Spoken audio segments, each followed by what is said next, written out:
So it's all for play for still. I think so. Do you want to bet against us?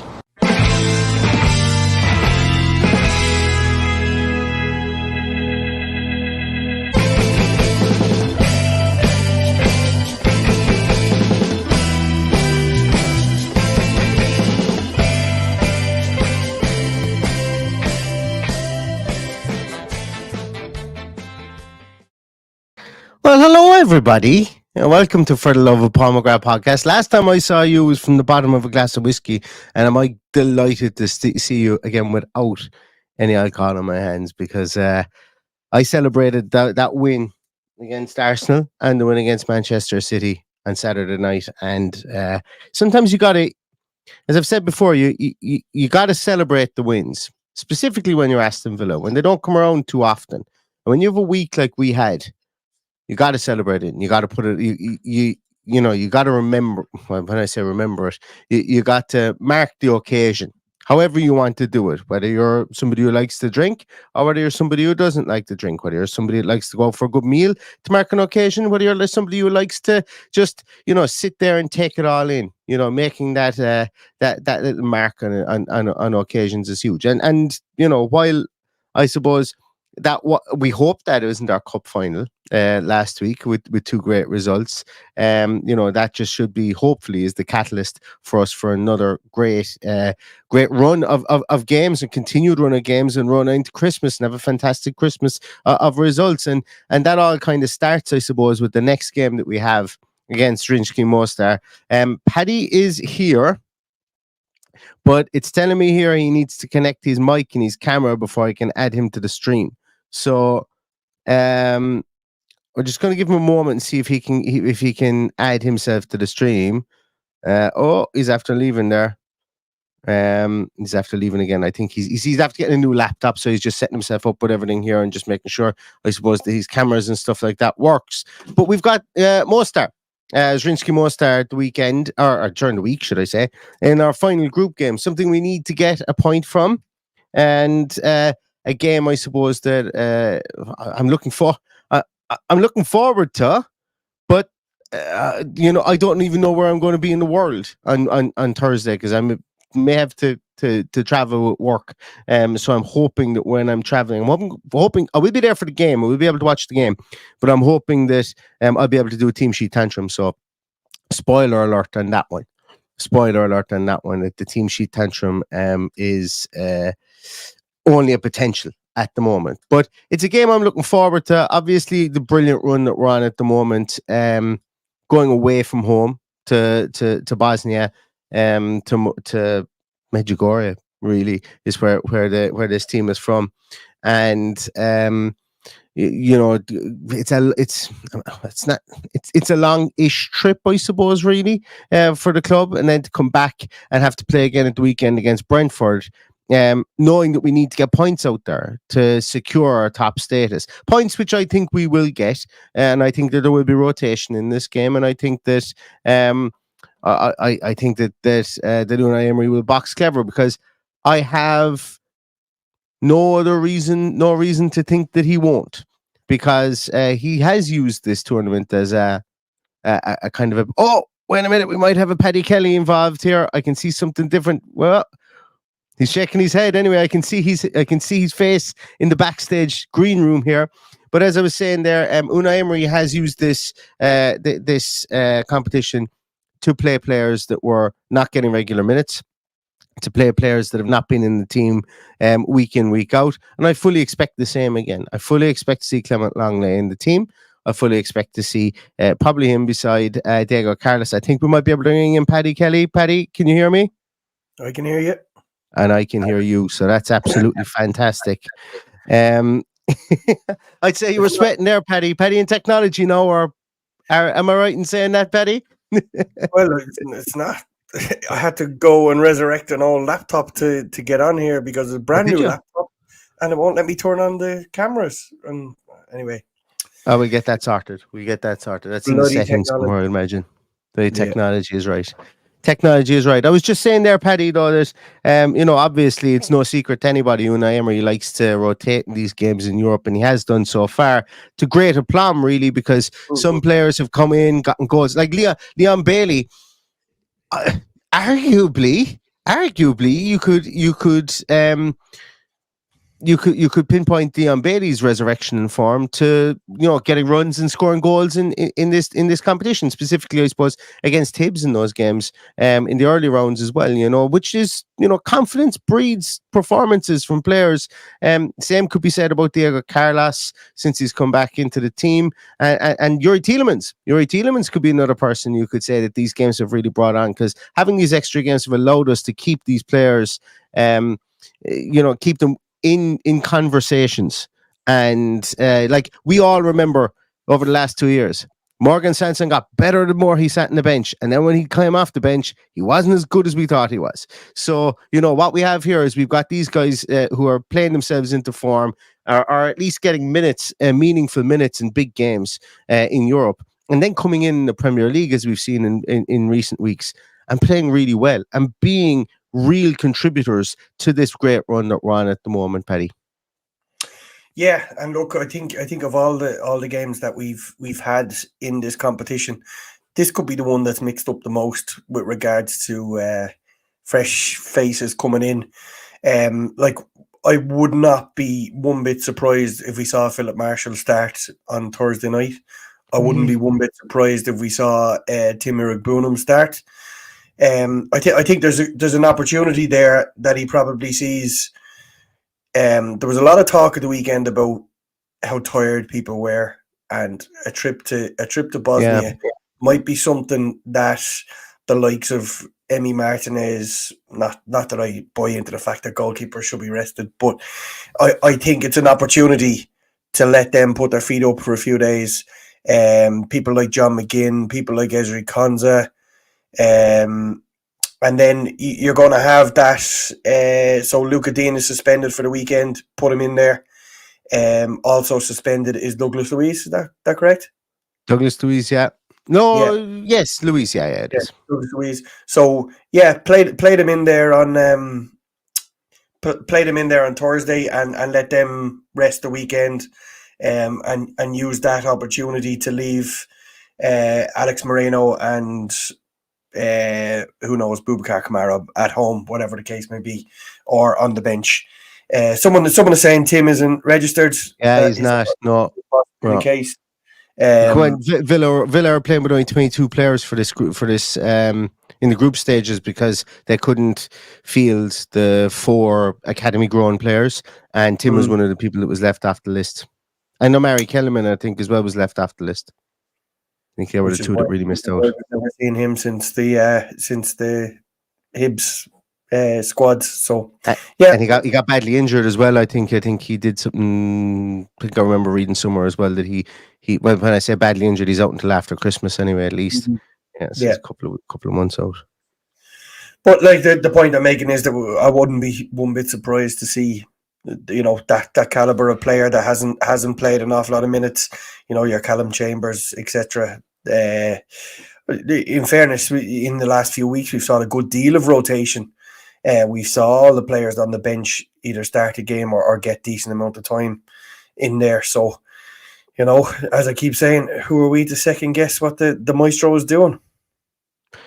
I would be surprised if he leaves Martinez at home. Well, I'd be surprised even if he rests Martinez.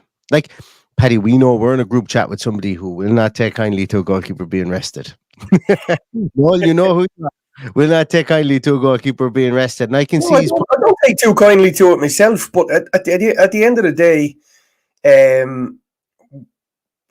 a draw gets us through. I think with what we have, we've enough to get a draw in Mostar with even those players out there. Martinez did a lot of travel in September, October, going to South America. So that's the one reason I picked him out. If he wasn't traveling to Argentina to play international, that's true. Yeah. So just little things like that, and then obvious stuff that Douglas Luiz and Luca Dean start and leave whoever is going to play in there at the weekend in their place, leave them at home. Yeah, I think that's a fair enough point. I think also as well maybe something like we could see. Yeah, Martinez, as Mark says here, was also carrying a knock. He seems to be carrying a knock for the last few weeks. But also I think somebody like Callum Chambers might see game time in this match. Maybe we see Callum Chambers and Clement Longley, because as somebody mentioned there a moment ago, Clement Longley mightn't be long for this team either, because chat is that Bayern Munich are going to come in and trigger a 15 million release fee in his contract to sign him in January. If that is the case, obviously Aston Villa will need to agree to let him go. Maybe they do, maybe they don't. That is the question, because if we decide that we want to keep him, we can, because we've agreed a potential signing on fee at the end of the loan deal. So the ball is in our court. So I'd be reluctant to trigger it unless there's somebody coming in, and I wouldn't bet against that either. But look, I think Longley has, I said after the Warsaw game, I haven't watched him in the flesh. He definitely has something to offer. Unfortunately, we're just really well stacked in that department. And it's great to have a man. Well, how we would have cried out years ago for a man of that caliber to be in backup for any of our centre halves that got injured, because he's obviously an incredible player to play for the likes of Barcelona, to play international football at the level he has. He's definitely a good player. But if we see fit that we're not going to pay that release fee at the end, maybe we will let whoever wants him take him in January. Or maybe something happens along the lines whereby we go, yeah, if you want him for 15 million, then pay us to break the loan clause. Wasn't there something similar that Burnley tried to do with? This was a Galatasaray or somebody had Wout Weghorst last season, and then he ended up going to United, and they needed somebody to break a loan clause, and there was a horse trade done somewhere along the line. Maybe there might be something along those lines. Who knows? Maybe we just say, hey, Bayern Munich, just give us Musiala, or just give us Tells, or just give us one of your fantastic players, and we'll let you loan. We'll let you have Clement Longley. There's no problem. Yeah, let's have that. Or maybe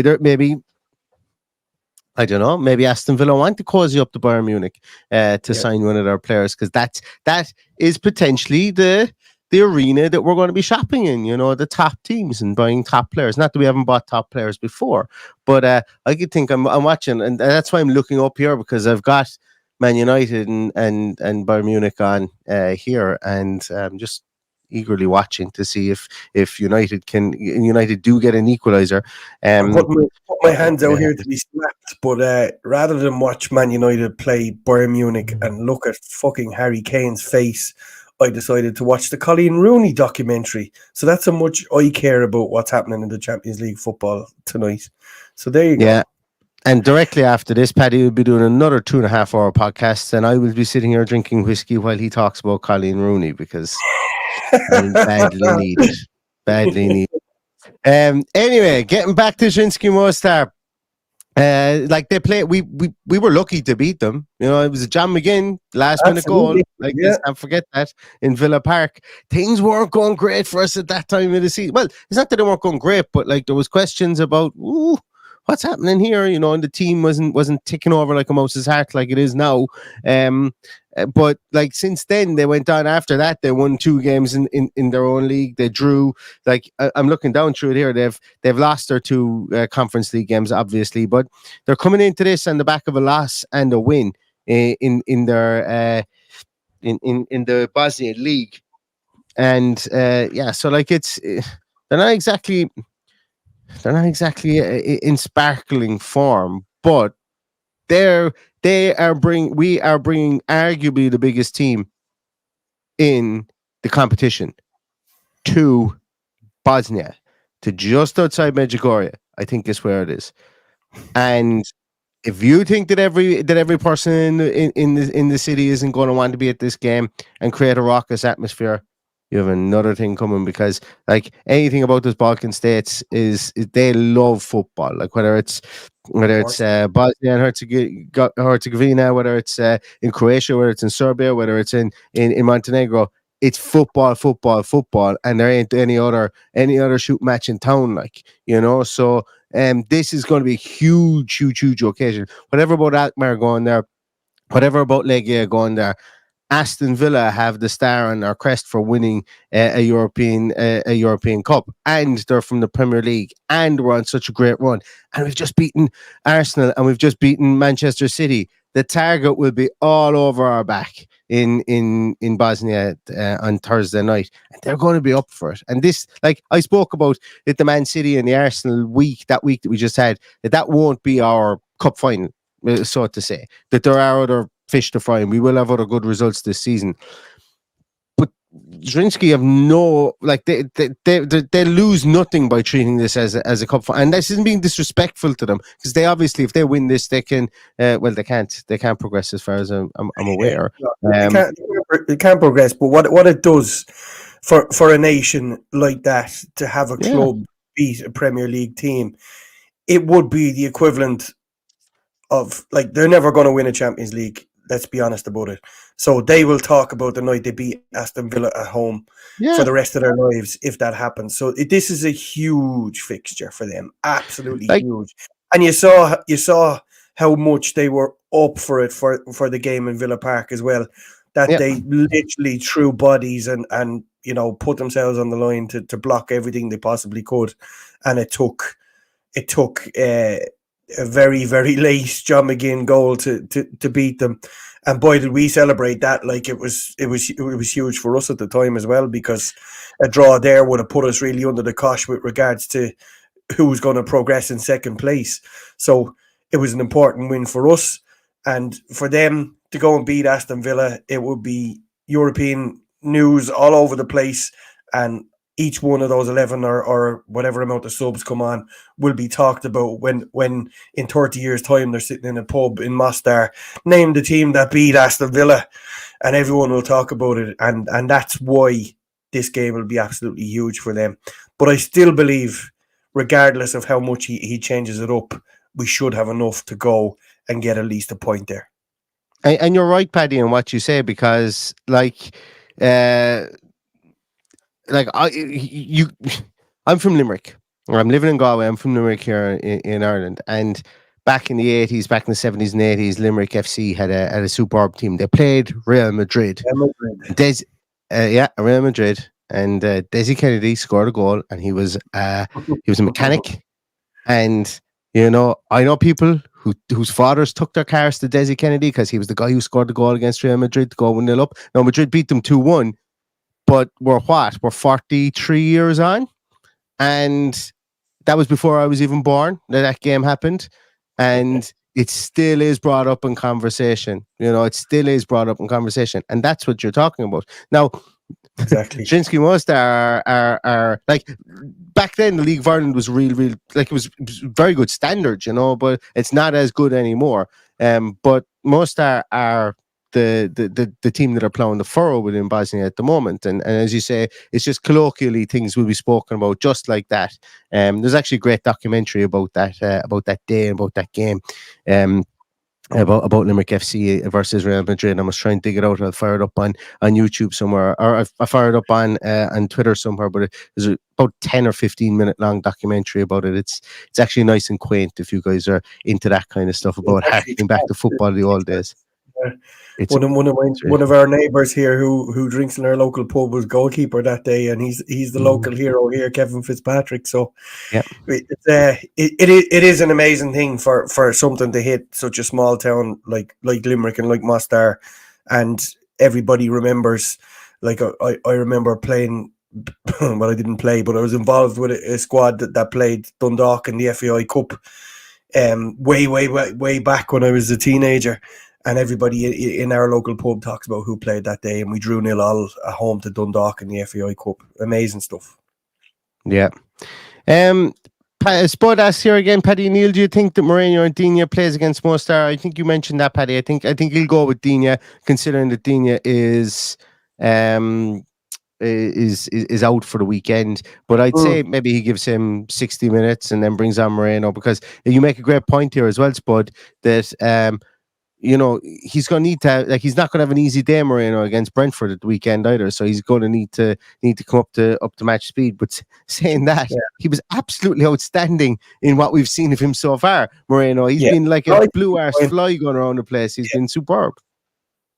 I don't think there's anything wrong with his fitness, but perhaps he will travel, thinking that, just in case it is needed, it would be good to have him on the bench as opposed to playing somebody out of position at left back if we need to bring someone on and the game is in the balance. So it's I agree with that sentiment for sure.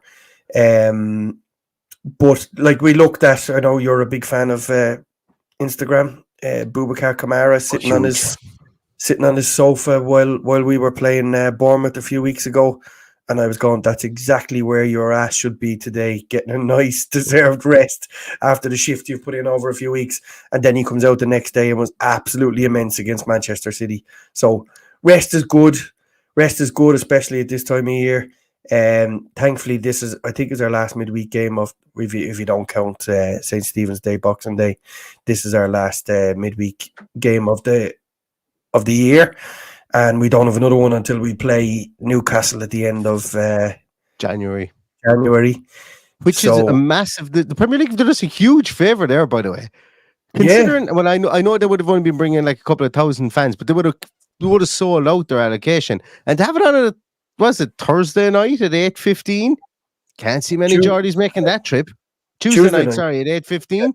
Can't see many Geordies making that trip. That's a long trip for them, So I think they'll be solid there. They'll be sold out. Don't you worry about that. The same way it looks like we're going to be sold out for Middlesbrough away on the first Saturday of January. So yeah, never underestimate the away fans. Michael Huggins has a public service announcement here for Dale. He needs to get back to work, and he's planted this down. This is the beautifulness of this podcast that brings everybody together from that point of view. Really, really does. Paddy, another thing as well. I think this one is nailed. Well, obviously, I think Zaniolo is going to start this game. Could be a great game for him to start. Could be the catalyst for him. We spoke about what these games have been for Leon Bailey. I think John Duran starts. Yeah. Totally agree. Like, it would be great to have somebody like Omari Kellyman there, but I'm just thinking that you're probably, I don't know who else has been named in the squad from that point of view. I should really check that beforehand. But like, there will be names that will still be in this team. Obviously, if you say Dougie and Dean are going to be there, let's say you've got Cash right back, you've Callum Chambers and Longley in. So that's our back five, really, if you're going to have Philip Marshall in goals. Now, he's not going to change it all as well, so he will have players in there that, like I said, McGinn will play this game. Albeit I would like him to get a rest. But I'd say, like, you still have Yuri Tielemans to come in this game as well. So the team will still be strong. It'll still be really strong. And it'll be interesting to see what way he goes. Does he play Diaby from the start to try and play him back into form? Maybe that's not a bad thing to do, because, well, it's not as if he's been in bad form. The team has just been playing really well, and he just hasn't been in it. Not that it's playing better without him. It's just the team has been playing really well, and he's not been in it. I think that's the fairest way to put Diaby at the moment. Just had a quick look back at the squad for Legia Warsaw. We were two subs shy on the bench, so we were a little bit tight. The one we haven't mentioned in that conversation, who may probably come in, is a Leander Dendoncker. Given the fact that he came on the other night as well, and to give Kamara even a rest ahead of the weekend, where he will have to drive everything on from the middle of the park without his partner in crime, Dougie Luiz. So yeah, we're actually quite tight in who we switch things up with, So it's a strange one, but changes will have to be made. We did play Olsen against Legia Warsaw, obviously, and did have a decent enough game. But as people are rightly saying in the comments, that his wife has given birth I presume at this stage, well, congratulations to him first and foremost, and his family. But I presume at this stage he's ready to play ball. So you would think he would be in the squad, or at least, at very least in the squad, or probably playing. Yeah, and that does make sense. If he is back in time, I would say he is the person who's going to play. John Griffin says that Ramsey needs to start. Another guy who needs minutes in the legs. I'd say it's nailed on. He starts. Zaniolo probably plays in behind or up top with John Duran, and maybe you see.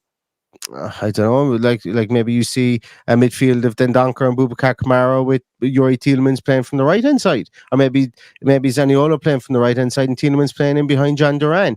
So there are still huge options. Now, who's going to be on the bench is the next thing, because I'm wondering if people like Tommy O'Reilly are registered with the team, because obviously he would fulfill the criteria to be a homegrown player. I'm wondering if people like well, I know Caden Young isn't eligible, but there might be one or two other players there that we might see from the youth squad that might be brought up in some way, shape, or form. But I think Dendoncker is a great call. It's somebody who completely escaped my mind, and I think he's nailed on. Do you know what? It'd be another great game if we had somebody like a Bertrand Traore.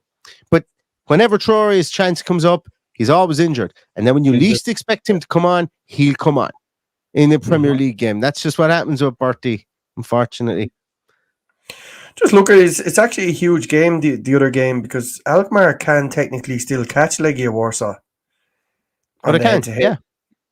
So a win tomorrow guarantees them second place, which is good news for us, because we could actually go and lose this game and still top the group. So let's see what happens with that one. But we can only concentrate on the job we have in hand.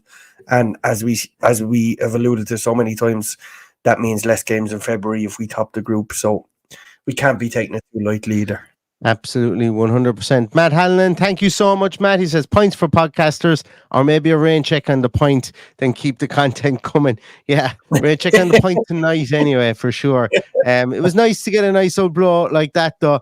Coming up to Christmas, just to remind the liver who's boss again, so it's always nice to do that before the Christmas period does come up. You got to train every muscle in your body. Sometimes you have to train the esophagus, and you have to train the liver too, that's the way it goes. And to Alan Healy as well, traveling home from California to Longford for Christmas. I think there should be a song about that, should there, Paddy? Traveling from I'm sure there's lyrics to the song there. But Alan's on his way home for Christmas and then taking his son to Villa Park for the game against Sheffield United. I hope you have an absolute banger of a day, Alan, and I hope it's just a brilliant occasion. Those are the stories I love. They're the stories that pull on my heartstrings, and that's why I started that comment the minute I saw it. I hope your son has the most amazing time, and I hope you get a great result. And that's just an amazing story of something you do, coming all the way from there to here, and losing out on that time with your family in Ireland to go and watch Aston Villa. Their commitment for you. Is it your son's? I was going to say, is it your little lad's? But he could be 40 for all I know. And maybe I'm just looking at your profile photo, Alan. I do apologise. I don't think you've got a 40-year-old son. But is it his first game? I suppose. Pop it in the comments there. Pop it in the comments.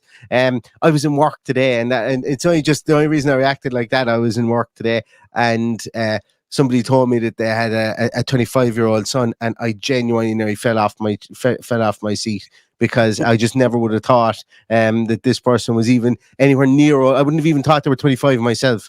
So I just had a flashback to that awkward moment at work. I was like, Jesus Christ, that kind of thing. Trying not to let it known that I was actually like shocked at the situation.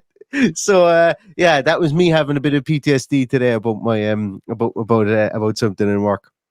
But and John Steele enjoyed the Drunken Podcast. He said it's where it's at. It was highly entertaining. Well, we didn't offend anyone. I think that's all that matters, really. But it was Tony Adams. That's about it, I think. What did we say? Oh, but Tony Adams did rob a post office. Did he actually rob a post office? Because he was involved. I was trying to check it up on the podcast as well. So I was afraid to listen back to the podcast, and then I listened to it yesterday, and when my car came to a stop, I Googled it to try and find it, and I couldn't find it. Found some stories about his ex-wife and stuff like that, but not about him robbing the post office. I thought it was him. I thought it was him that robbed it anyway. Look, While Tony. you're talking there, Maggie Johnson is traveling home from Alaska. Didn't Maggie tell us that she was from Kerry somewhere? Do you remember that story? I remember this because I remember asking where in Alaska, and was your son a gold miner? A gold miner? That's a goalkeeper, but they probably call them gold miners in Alaska too. But a gold miner, I remember asking that question. See, was he a gold miner? Somewhere in Tralee, or I think it was Tralee anyway, that she said. Shout out to Mark Brannigan as well. Thanks so much, Mark. Really appreciate that. Mark messaged me actually during the week because he actually nodded and said hello to me in a shop in Portlaoise last week, but was afraid to give a big up to Villa, he said, because it was too early in the morning. He just asked me, did I enjoy my sandwich while I was on the move? But thanks very much for that, Mark. Appreciate it. Yeah, I presume it's the same Mark that messaged me on Twitter. And Alan said that his young lad is 3 years old. It's his first game. He won't remember it, but we will have a picture of him in a few years. And you're dead right. Absolutely dead right. I like to differ. I think he'll remember it. I think he'll remember the flight and the travel and all the people and everything around and the singing. And it's just magical. I love to see it. Love to see it. Yeah, and Maggie is from Tralee, Paddy. Look at that. See, look, no matter what we did at the weekend, it still didn't kill the brain cells. Look at us. Look at us. Look at us, like Jimmy McGee over here. And that's definitely one for the Irish people that are out there. The memory man, Jimmy McGee. So we will be back with a team sheet tantrum. Now, and the reason that I paused and I hesitated and I said that because at the top of the podcast, I did say that I may be Oslo are missing for the team sheet tantrum, just with traveling with work. But I also may be here as well, so I won't know. Actually, I won't have a clue until about 12 o'clock on Thursday as to what my situation is. And no, I'm not a spy, or no, I'm not. I'm not an international man of mystery. I'm not Aston Powers, although I feel like him at times. Yeah, as I said, I won't know until Thursday whether I'm able to do the team sheet tantrum or not, but we will give it a good shot if we can do it anyway. We will, even if I have to pull in the side of the road. 5 o'clock today, I was out of the team sheet tantrum, and then a meeting was moved to tomorrow, so I am now back in the game. So regardless of whether you make it or not, I'll be here for the team sheet tantrum. I'll be on. Well, I was going to say, if I had to pull in the side of the road and do the team sheet tantrum, if I had to pull in the side of the road. So, Paddy, I've got it all loaded up. All you got to do is just click everything there. But if I have to pull in the side of the road somewhere, I will, and we get it done, because I really want to do this. It's a game I've been looking forward to. And look, we may never look. I don't want to jinx it or anything, but like, European football is special. It's special, and a game like this is just as special as the game against Arsenal or against City. Because this could forge where we actually go to within Europe. It could be, if we win this and we finish first in our league, in our group, that could be the catalyst that catapults us on towards potentially winning a European Cup. So, all these little games, that's not what I meant to say at all, but all these games have little bits and pieces that will, at the end of the year, will form the mosaic of how successful we've been this year, if we are to be successful. So it's all worth it. And sure. And when we're looking back after a really good February, after getting something out of this game, it could be the one we pinpoint and go, thank God for that result against Mostar that gave us the rest in February to have a good pop off the Premier League and FA Cup games, which we hope we're still in by the time February rocks around, because we want to be involved in everything. Yeah. We do indeed. I had an unusual situation last night where I've always had hotels booked in Athens for the final, and now I'm looking at going there on my holidays. But then I was worried about the FA Cup final, and I'm going, what the fuck is wrong with me? Why am I thinking this way? Anyway, that's just a little insight. The way my 18 months ago, we would have called you deluded, Paddy. Well, there's many people who still call me deluded, but here I am worrying about an FA Cup final and a Conference League final while I take my holidays and having an extra hour's sleep.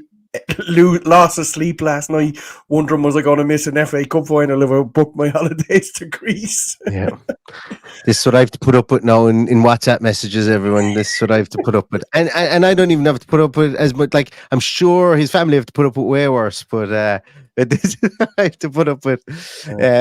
Paddy, I'll sell you some of my annual leave days. Actually, if you want, I'll sell them to you somehow. I don't know how we're going to transfer from company to company, but I barely took any annual leave last year. I'm getting roared at all day today. God, you've tons of holidays to take before the end of the year, and you can only carry over X amount. And I was like, God bless paternity leave, because that's essentially all I took this year, which is great, and it's great to have it.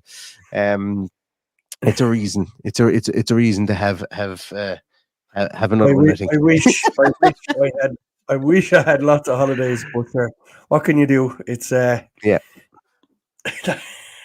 What I've got to do is go and make loads of money for the company that they have to give me more holidays. That's it. Exactly. A couple of other tiny little questions there before we finish up. Sai asked, does that drink stout or scotch? I was drinking a pint of stout, and I was drinking it turned into nearly a pint of Jameson whiskey, but it was the stout edition. The stout edition, so the one that's aged in a stout cask. So yeah, I was drinking a Guinness, and I had a whiskey chaser as well. And there was another one there from Sai, from a couple of the guys actually. Sai was saying Buendia might be back by the next round of the conference. Yet I've seen a couple of things on Twitter today to say that he's way ahead of progress with regards to his return. And obviously he hasn't had to have the cleanup work and stuff like that, the further cleanup work and stuff like that the Thai had to have it in the early days as well. So let's see if he is back. That's a huge shot in the arm for the club,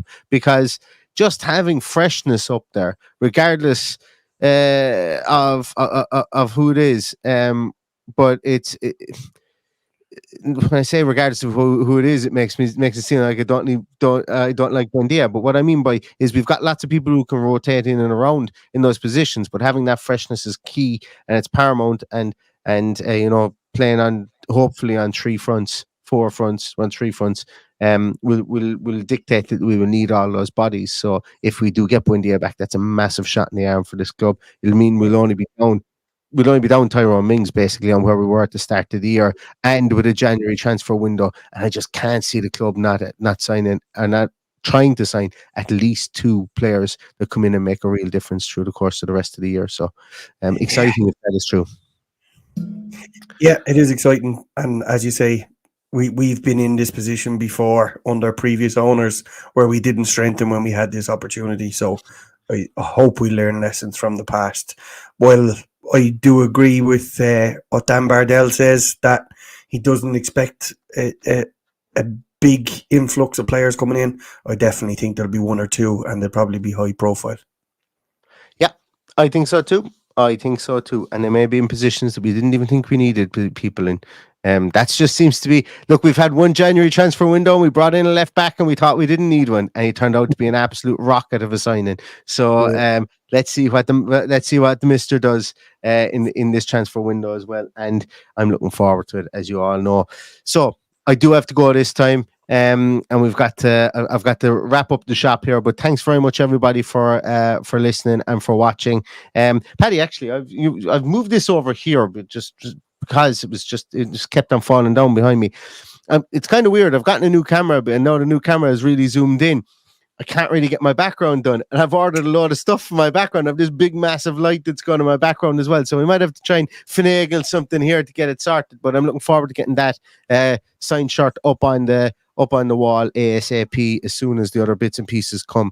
I'm looking forward to seeing how we'll be able to piece it together behind us. But once again, if you're out there and if you're listening, whoever sent me the shirt, I really appreciate it. I've never been as appreciative to somebody I don't even know in my whole entire life. So thanks very much. Thanks very much for that as well. And as Paul Miller says, 17 likes and 143 in the chat. Well, you know what to do. You know what to do on your way out. On your way out, just click on the like button. Feed the algorithm and he will score. Exactly. Right. Going to leave it at that. Thanks so much, everybody. Really, really love you. Really, really appreciate you. We will see you again come hell or high water for the team sheet tantrum and then onwards to the post match for Zrinjski Mostar on Thursday. In the meantime, everybody, stay safe, stay healthy, and all that's left to say is up the Villa. Up the Villa.